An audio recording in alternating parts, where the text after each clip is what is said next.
Ucapkan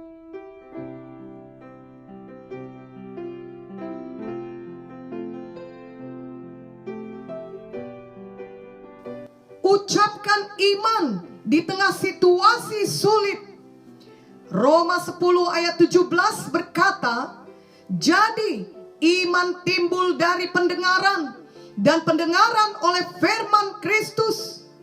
Ketika kita mendengarkan dengan sungguh-sungguh firman Tuhan, maka kita mengerti, menyambut, dan percaya kepada firman Tuhan tersebut, dan menyimpannya dalam hati kita sebagai iman. Kita percaya bahwa apa yang dikatakan oleh firman Tuhan itu pasti digenapi Tuhan dalam hidup kita.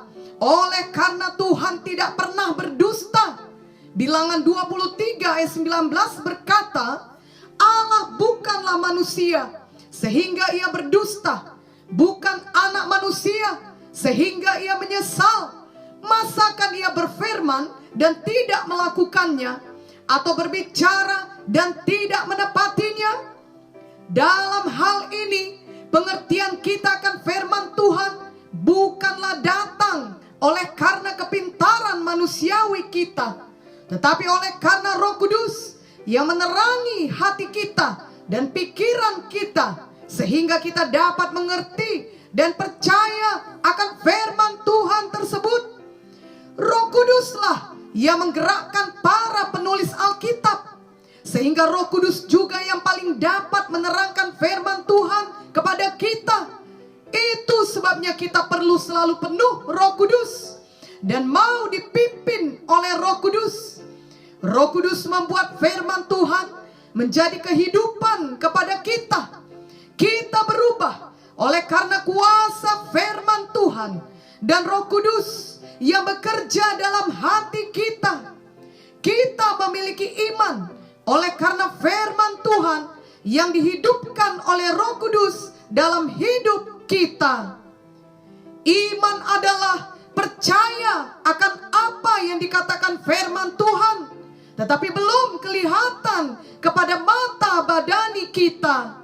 Ibrani 11 ayat 1 berkata, iman adalah dasar dari segala sesuatu yang kita harapkan, dan bukti dari segala sesuatu yang tidak kita lihat.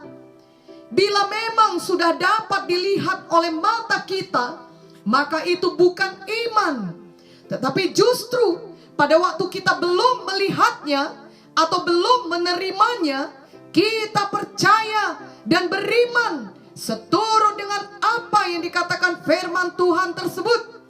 Dan iman yang di dalam hati kita akan keluar dari mulut kita sebagai perkataan iman. Sebagaimana iman dalam hati kita, itulah yang akan dijadikan Tuhan kepada kita. Ini berarti juga sebagaimana perkataan iman yang kita ucapkan, itulah yang akan dijadikan Tuhan kepada kita.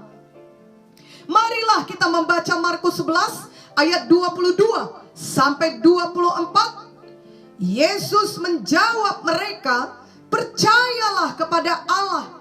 Aku berkata kepadamu, sesungguhnya barang siapa berkata kepada gunung ini, beranjaklah dan tercampaklah ke dalam laut, asal tidak bimbang hatinya, tetapi percaya bahwa apa yang dikatakannya itu akan terjadi, maka hal itu akan terjadi baginya.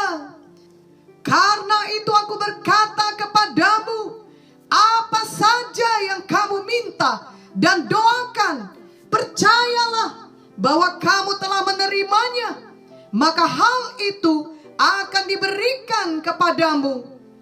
Jadi jika perkataan dan doa kita adalah perkataan iman yang tentunya harus sesuai dengan firman Tuhan, maka Tuhan akan memberikan dan menjadikannya kepada kita. Itu sebabnya perkataan iman kita sangat berkuasa. Marilah selalu mengucapkan perkataan iman, sehingga perkataan kita selalu menurunkan kuasa Tuhan dalam hidup kita. Kita perlu selalu mengucapkan iman kita setiap hari, termasuk ketika kita sedang menghadapi situasi yang sulit. Oleh karena itu, biarlah hati kita penuh selalu dengan Roh Kudus dan penuh selalu dengan firman Tuhan. Dalam situasi yang sulit, Roh Kudus akan menghidupkan firman Tuhan agar kita dapat menghadapinya dengan hati penuh iman dan terus bertekun mengucapkan perkataan iman sampai iman kita itu menjadi nyata dalam hidup kita. Pada waktu Bapak Benjamin Munte masih mulai pelayanannya di desa-desa, ia harus ke Jakarta untuk mengurus izin GKII untuk beroperasi di seluruh Indonesia. Tetapi ketika itu ia juga sedang sakit keras dan ia harus tinggal lebih lama di Jakarta. Pada waktu itu izin tersebut belum juga ia dapatkan, walau ia sudah berusaha dengan yang terbaik. Dan ia juga sedang berjuang dengan keadaannya yang masih sangat sakit. Suatu hari ia naik bus umum dengan dipapah oleh Ibu Munte untuk pemeriksaan laboratorium di rumah sakit Pertamina. Ketika bus tersebut melewati Stadion Senayan, Bapak Munte berkata, "Suatu hari saya akan berkhotbah memberitakan Injil di stadion yang besar ini." Walau ia sedang sakit, ia beriman untuk memberitakan Injil kepada banyak orang di stadion tersebut. Dan ia mengucapkan perkataan imannya. Di tengah situasi sulit, ia justru mengucapkan imannya, bukan persoalannya. Ibu Munte menyimpan perkataan iman itu dalam hatinya, walaupun saat itu kelihatannya sangat tidak mungkin sama sekali. Belasan tahun kemudian, Bapak Munte benar-benar berkhotbah di Stadion Senayan yang dihadiri puluhan ribu orang untuk memberitakan Injil Kristus yang disertai dengan mujizat Tuhan.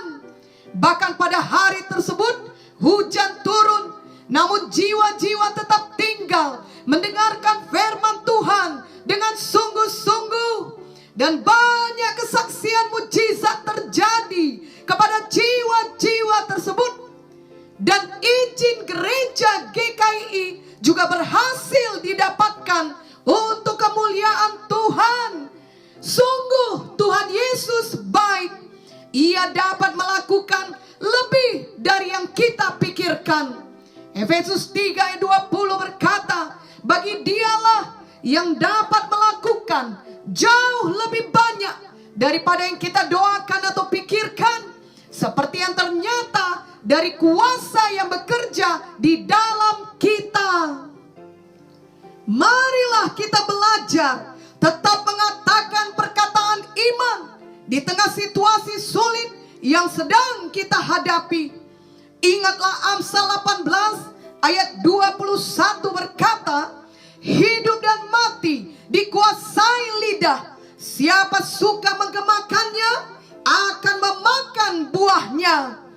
Kita mengingat kisah kesaksian Bapak Munte yang tetap mengucapkan perkataan iman, walau ia harus berjuang mengurus izin gereja, dan juga ia sedang sakit sampai harus dipapah Ibu Munte. Perkataan iman Bapak Munte tersebut kemudian menjadi kenyataan pada waktunya Tuhan. Sungguh ucapan iman sangat berkuasa. Tuhan selalu menepati janjinya bagi kita yang percaya. Sungguh tidak ada yang mustahil bagi Tuhan dan bagi orang yang percaya. Amin.